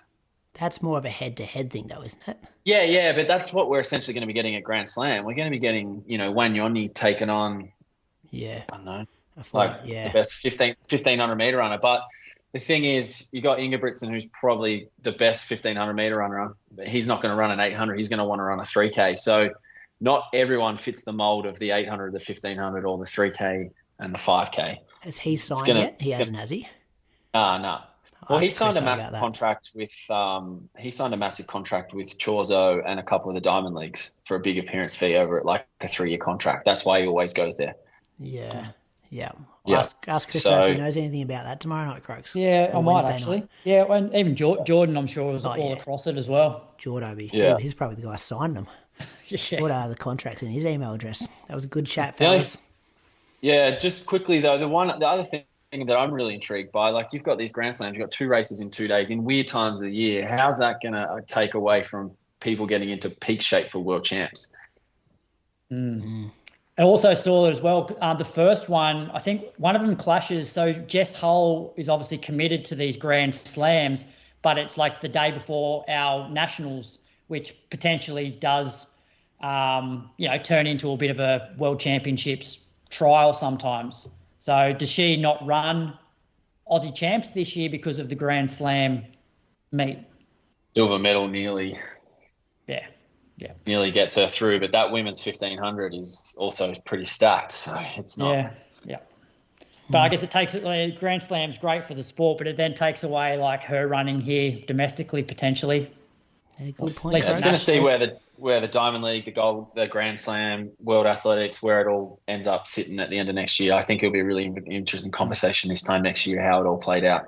I do like that they're making World Championships like the last event, and that's basically the one that everyone needs to peak for, because I feel like every other year, either the Olympics, World Championships, and then they've had these meets afterwards where it's a bit of some people are trying to just cash in, and whereas I like the idea of, okay, the end of the season is the World Championships or the Olympics or whatever it is. Yeah, it was emotionally so hard to go an Olympics and then take yourself back and get into the race mindset. Could you imagine telling our AFL players, oh, you've just played the grand final, but we need you to play another 4 or 5 games? Yeah.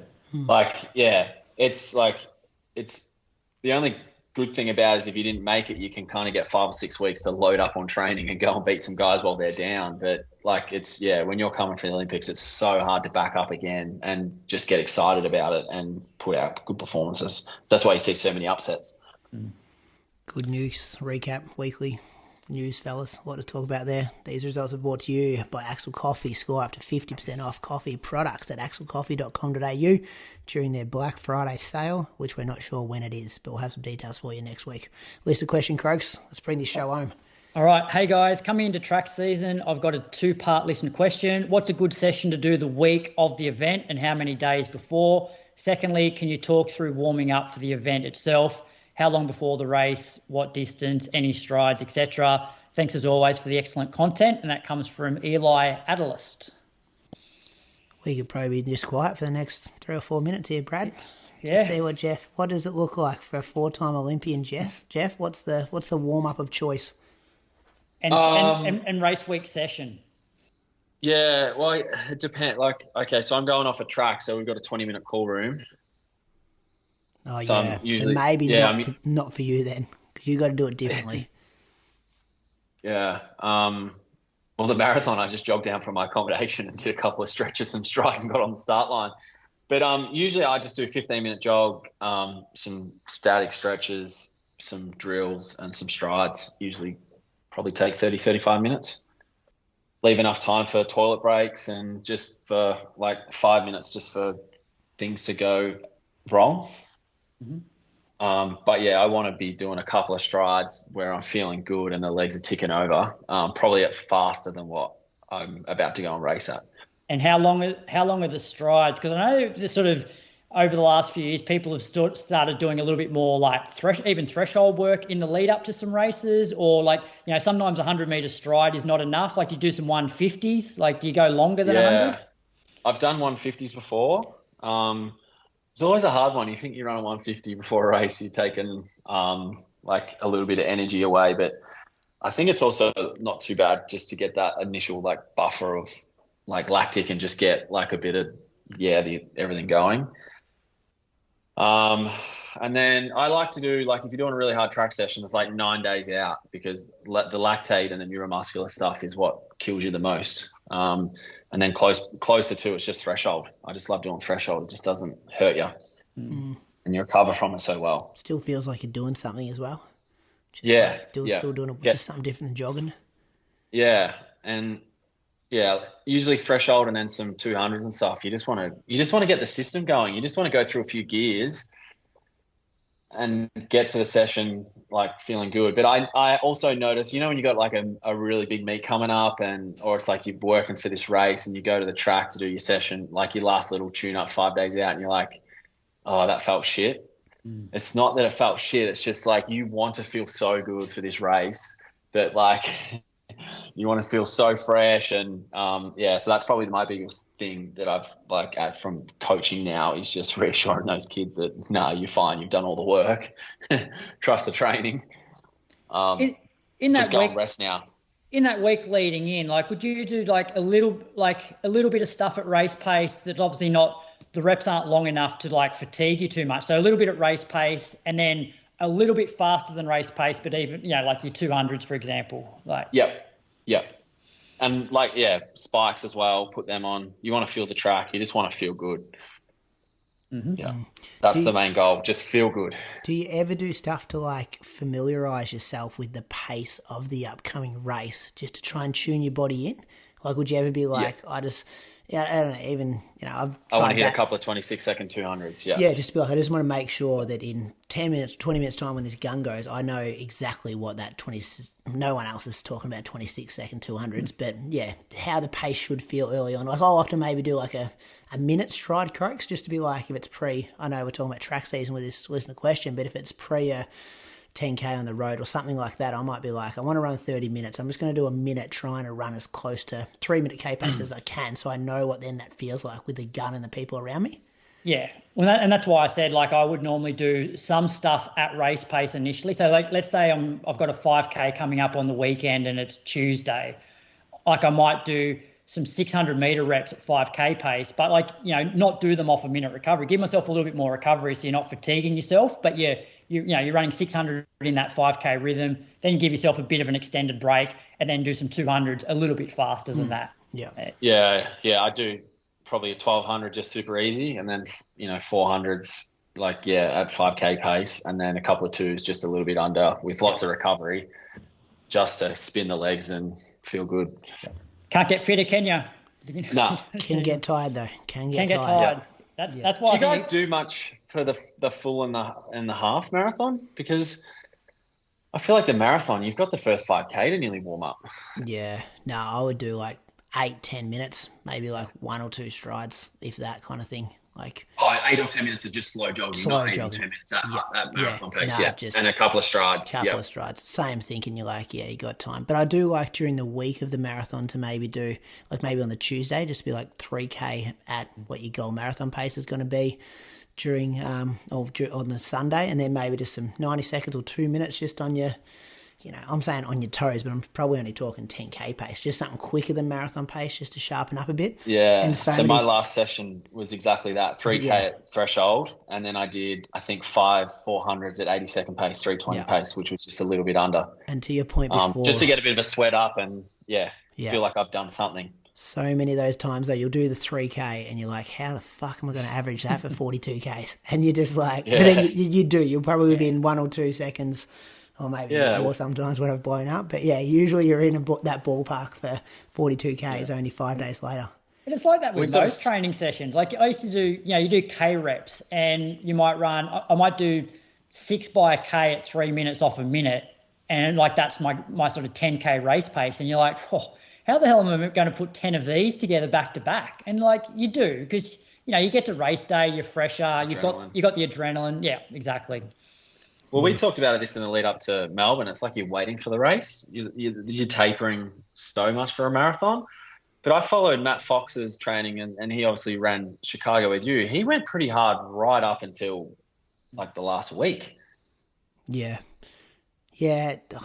I'm still like, do you know what I mean? I'm like, not do convinced, you need to taper as much for the marathon? Like, no, I don't think you do. I think it depends on how your block's gone. Firstly, like what's your 10 to 8 weeks out looked like, and if you've fried yourself, maybe you actually do. But if you're a bit more experienced and you think you've got it right, I went probably a bit aggressive, maybe 2 to 3 weeks out, but I'd been sick like 3 to 4 weeks out and kind of missed some work. So it's what, sometimes it's what you think your mind needs as well. Like you want to do that big last one, which could also be a trap.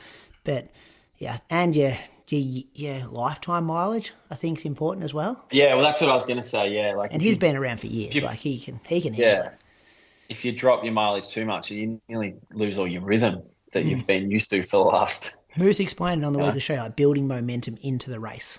Like, shut everything down. That's why I named my coaching business Momentum Running, because that's what I used to love. The year it finished, I was like, all right, how do I plan it? How does it look? I'd plan it all the way up to the next major champs, and you just build, because when you build and you feel good, and you're motivated, and that it just keeps growing and growing and growing, and that's when you get good performances. Good. Thanks for the question, Eli. Got some whispers. I think you're going to confirm a few whispers for me too, Jeffer. First one, though, I don't think this is a whisper, but it confirmed on his podcast. Morgan McDonald is going to run Houston Half Marathon. That's Jan, isn't it, Croaks? Usually fast as well. Jan, end of Jan, maybe Feb. Yeah, Ryan Hall, American record, ran there, I'm pretty sure. Yeah, I reckon. He's 59 something. Was that, he also ran the US trials there one year too, didn't he? To qualify for one of the Olympics. I reckon he had a blinder of a marathon there as well one year. So watch out, because we all know Morgan McDonald is the guy that used to beat Grant Fisher on the track and what do we think about cross country. Yeah, what do we think about Morgan? Does he track, roads? Because he's probably had some injury history in terms of maybe the mileage. But then we know the way Dathan coaches him, and it's a lot of fartlek, a lot of threshold, which is, like coming from that fitness base. Stepping up to the half marathon shouldn't be much of an issue under their training approach, you'd think. But I did read. But he's also a bigger guy. He's a bigger guy. Like he's 6'1", I'd say. He's probably in the 70 kilo range, I think. I think the 10K, he definitely mentioned about, like, there's no pressure on him for the half. He's basically just treating it like this whole period as like strength training, and then he'll go back to, and like he did mention trying to focus on maybe the 10K. Is that the 10K that they have in America that they do? Is it? Yes, Sound Running. Is it Sound Running? Sound Running, yeah, okay, yeah. But I still think that's kind of replaced Peyton Jordan. Yeah, like I think if he can stay injury-free for a year or two, like the best is yet to come for Morgan. Like, yeah, he's a gun. Yeah, he could run 12:50. Yeah, 5K. Yeah. This is kind of, these aren't really whispers here. These are just like news items that I've just added in. Valencia Marathon is going ahead. They've made their announcement, so people who are concerned about the flooding there. Oh, and the other point was I was had some correspondence with Lisa Waitman. We spoke about it last week about like race announcements and stuff.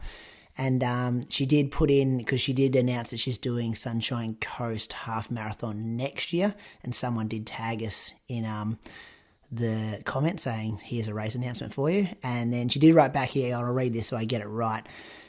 She wasn't able to announce the recent races as the race has the right to do so, as they should. I always leave the announcement to the race as it's part of their media and marketing strategy, how they announce their field. And then she said she's excited to return to the Sunshine Coast Marathon next year. So I guess my other point on that is, though, like, sometimes I feel like the races do a shit job of it. And we're living in this world where we've got all these like influencers creating their own podcasts and YouTube channels and things like that, that the elites have got to be careful. If the race doesn't do a good job of it and then you're waiting for the race to do it, and maybe you're not the top 2 or 3 headliner, so you actually never get announced by the race. And then, like, how do the nerds like us know you're racing? And it's this saturated market with everyone creating content saying, I'm trying to do this, and this, and this. And it's just like, I think it should be like a music festival. Well, I saw today that Sarah Hall announced that she's running Valencia, but I haven't really seen anything from Valencia announcing. Like, was she a late call up for Valencia? Because it's only 2 weeks away. I'd have to actually go back and type in Valencia Marathon elite field. She wouldn't have been on that original post that they would have done. But like, did Valencia release that Izzy was doing it? I don't know. It seems really weird. And then do you piss off the races if you actually do announce it, if they haven't announced you? And it's like, I don't know. Did you have things in like track contracts, Jeff, where you knew you had races coming up, but you weren't allowed to say anything publicly until the race would promote it? No, not really. And I think track's different because you're just racing so often. Like, sometimes you get the call up on 3-4 days. I'm going to there. Whereas I feel like it's very different for a marathon because you can only do 1 or 2 of them a year. So you really want to be able to plan them. But if you're getting an appearance fee, would that the announcement and stuff be tied into that? Yeah. Do you know what I mean? Like, if you're just paying your own way, like, you just tell them. But like, I guess if they're paying you to do it and all that stuff, then maybe you're like at the mercy of the organizer. Well, I was even, like, when I did the pacing for Sydney, it was in my contract that I had to do, like, X amount of posts to promote the race. So I thought the race would want more shit going, or not shit, more publicity, more hype, more exposure for their races. I find it strange that people, you do big names. Like, Lisa's a huge name in Australian distance running, and Beijing Marathon got very little hype here in Australia because they didn't choose to announce that they had one of the best female distance runners or marathoners in their race. Yeah, I think you're onto something. I think the brand, athletes are trying to do as much influencing and promoting themselves, but these big shoe brands and the big races, like, they've got such a bigger audience. Like, they need to be sort of working with the athletes to try and grow their profile and do all that sort of stuff. Because like, one post from like a big world major is probably worth 100 posts of a individual athlete, like, in terms of the reach they get. Yep. But anyway, that was good to get some correspondence back there. Got anything to go on the loose about? Oh, you got something about Stewie racing a horse or racing a dog? You got anything about this? No. So what I think it's just a VAL race that's going to be put on during the greyhound races. So I don't think he's racing a greyhound against humans. No greyhounds against humans. Put the rabbit out the front. I think it's a pro race that Stewie's going to do. Yeah, I guess as a bit of an entertainment thing. I like this. Yeah, because I think he's an ambassador for the weekend. Yeah, I think he's an ambassador for the Melbourne Racing Club, which is Caulfield, the Caulfield Racecourse.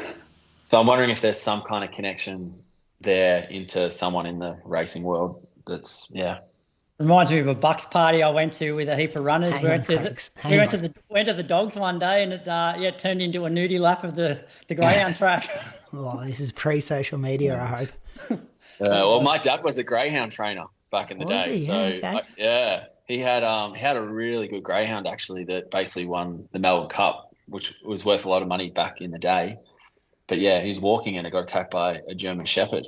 So he used to train these greyhounds with this guy named Neil Werrett, who is now on the committee for the VRC and was one of the big part owners of Black Caviar. So that's how I ended up at Royal Ascot in 2012 when I was living in London before the Olympics. Yeah. So, I think when I was 8 or 9 years old, I let my greyhounds out in the backyard with our pet rabbit and it was just carnage. But everything was okay. Mum saved the day, but I thought that'd be a funny idea. And this rabbit was just using all the trees and everything it could to its best advantage with the greyhounds chasing after it. Well, now you're fit, and we're talking about you doing races that you haven't really done before. Like if they come knocking on your door, me in. Yeah, can we say that publicly here? That Stewie will give you a 30-second head start. Yeah, the group chat was looking for sub 4 minute 1500 meter runners. Do you reckon 8:43 would convert to sub 4? Yeah, you could be the front marker, Jeff. Do the opposite of the 2012 Easter Monday Massacre. Start at the front and see if you can hold them off. It's harder than it looks. Yeah. Very good. Anyone pissed off about anything? Anyone on the loose? What have we got? I've got a small one. Did you see today Kip Limo breaks the 15K world record? Oh yeah, why didn't you put that in the news? Because he went through 15K of his then world record in the half marathon faster than what he ran that 15K. Oh, so it doesn't make the news, Jeff. It's only a 15K world record in a standalone 15K race, but he's run 15K faster than that. So it can't be a world record because he's run 15K faster. You know what I'm saying? They called it world best anyway, didn't they? Because they don't call that distance world records. Is that why?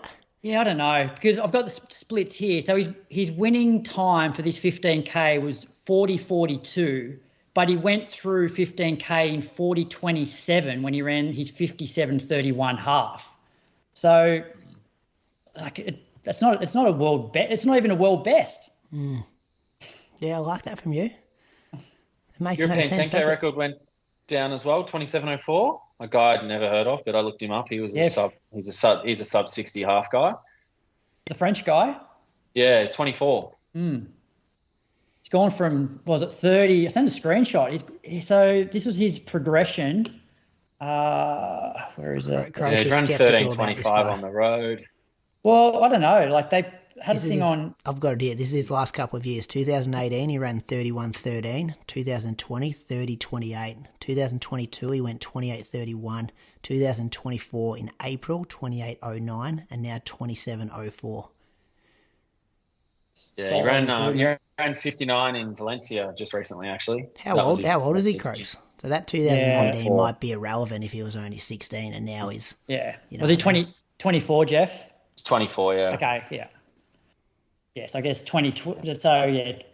He's also run 7:43 on the track. I think he's run 13:25 on the roads. Yeah. He's got some decent performances. I looked him up, today. Okay. Anyway, that didn't make the news also because we don't really care about European records on this show, do we, Croaks? Sometimes we do. We'll care about the North Norway marathon record. The ranking list out there. We love our European listeners. I saw Jack Rayner on Saturday. I was at Janjuk Beach looking at the surf. I was going to go out, and he just finished a run. I don't think marathons are on the horizon for him. I think he's back on the track. He's pacing actually a marathon soon. Is there a marathon in Japan coming up soon? Yeah, Fukuoka. Yeah, so he's pacing that. Yeah. That's a shame. I got to bet with Moose that Jack will have a quicker marathon PB than Brett by the next Olympics. You've got a bit of time. Yeah. Yeah. It's a good whisper for you, Jeff. Trying to figure out if he was going to go to the full marathon because I reckon he'd be good at it. It's not. Agreed. And we need someone running like 206, 205. Like Ryan Hall ran like 206, didn't he? Pre-super shoes, like way back. Even quicker at Boston with the tailwind that year, didn't he? Yeah. Well, yeah. Yeah, we do. Like we got enough talent here to get someone under 206, don't we? Just need to put him in the event. No. But Jack, different level at the moment in terms of like Jack is really good on the roads, but then he's also got that, he's the Australian record holder over a 10K. But I think someone like Pat Tiernan, he's quick enough over 10K that I think he'll run a faster marathon than what he's already run. Is Pat Tiernan running Valencia next weekend? I heard a whisper he was like months ago, and I don't think I've seen anything. I'm not sure. This is why we love race announcements. I sort of think Jack's 10K record's not that much more impressive than Benny Saint and Collis's, though. But those guys never really stepped up to the marathon. No, but I'm just, that's what I'm saying. Like, he is good on the track, but I think at the same time, like, his 10K time doesn't even qualify him for the Olympics anymore. Yeah. Because everything's shifted so much. So, like, he is very, very good, but it's just, I guess I'm just comparing him to, say, like, Brett is the Australian record holder in the marathon, but Brett's run nowhere near what Jack's run over 10K. I know it's a different event, but if Jack can, be as fit over the marathon as he is 10K, he should be able to run faster than what Brett's run. Yeah. Well, he kind of made his name in the half as well, really. Commonwealth Games champ. The only reason he kind of went to the track was because he was struggling to get the mileage and the load in for the marathon. Had a quick Google trying to find Valencia elite fields. Couldn't find much at all. Anyway, fellas, that was good, Croaks. I like that from you. Hearing you get angry a bit tonight. Very valid point you make about that 15K record when someone, or him, has actually ran 15K quicker. What's coming up between now and next time we hear from you, Jeff? Anything special coming up in your life the next couple of weeks? I think I'm doing the Run the Bay, the 100K race from Port Melbourne. I did hear this as a whisper today, actually. Sorrento. Yeah, we're just trying to find a fourth runner. So if anyone wants to run with me, Nath, and Liam, let us know. We're looking for a fourth runner, but also looked at the forecast, and I think it's 34 degrees on Saturday. Yeah, you hit up Zaka, didn't you? Zaka got asked. He was like, obviously they didn't see me running a Chukamoama on the weekend. Solid team. Nath must have reached out to Zaka. I reached out to a few people that I knew, but no good. All right. Brady will do it if the price is right. Loves cash. I just want to lay low this weekend, actually. Oh, yeah, actually, I'll be there. I could potentially be. I think we're in Melbourne the week after for the 2XU wellness run. So my wife's doing that. It's 10, isn't it? Yeah, she's doing the... Shit, I should know if she's doing the 10 or I think she's doing the 10. But I'm on pram duty watching down there. So I don't really want to go to Melbourne 2 weekends in a row. Croaks, what do you got coming up? Track tomorrow. Hopefully a bit of a bump up in mileage. A few days of teaching. Only got two more weeks left after this week. School. Yeah, we're nearly there, Croaks. We're working hard, but we're nearly there. Keep an eye out, listeners, for a couple of big interviews that are going to be dropping. Zaka booked 3 interviews today, Croaks. Yeah, well, I saw 2. I know 2 of them. 2 of them. I said Liam Booten before. He's one of them. Another big American marathoner. Yeah. Female marathoner who you actually know quite well. Spent a bit of time with her. That's a bit of a hint. And I'm going to say the third one is a blast from the past. And if we're talking about Australian marathon rankings, would have to be close to top 6. Maybe top 8 now. Male or female? Male. Top 5 or 6 all time. Maybe since Andy and Timmy Vincent have come on the scene, maybe it's more 7 or 8. Did he have a good debut? No, not the person you're thinking of. Way like longer than that. Took us a while to track him down. Like we were looking at names in the yellow pages. Derek Clayton. That'd be good. It's not Derek Clayton though. Just keep an eye out on the feed the next couple of weeks. Well, if it's top, what'd you say? Top 7. Remember, there was only 5 people that had ever broken 2:10. Who was number 6? You reckon? Just missed it, I think, this person. I haven't done the research yet. I'm going to have to do a lot of research for this interview because a lot of stuff won't be on the internet. But anyway, don't guess now. I'll tell you off air. Thanks for tuning in, listeners. That was You'll episode have to contact Lenny Johnson. He'll know. He'll give me the research. I should hit him up and just say, can you just write me a couple of pages of notes? Maybe that's a good idea. Len's a long-time supporter of this podcast. He's got some good stories. That was episode 368, boys. Thanks for tuning in, listeners. We'll do it all again tomorrow night for night for an early interview, Wednesday night for Road to Valencia. Yeah. The monthly, I'm still looking for Jeffer was meant to be the replacement on the monthly, and Toby's still waiting for a call-up. So I've got to dig into my phone book and find a replacement there. So, yeah, boys. Thanks, Jeff. Thanks, for tuning Jeff. in. For Thanks being for having here. us, guys. A lot of fun. Masterful speed with premium experience. The Wave Rebellion Pro 3 keeps you running faster for longer. Now available via mizuno.com.au and select running retailers. And I'm gonna hold my head up high. I was told as a young man, doesn't matter if you're white or black. Just show love to everyone you meet. Doesn't matter if it don't come back. Undercover.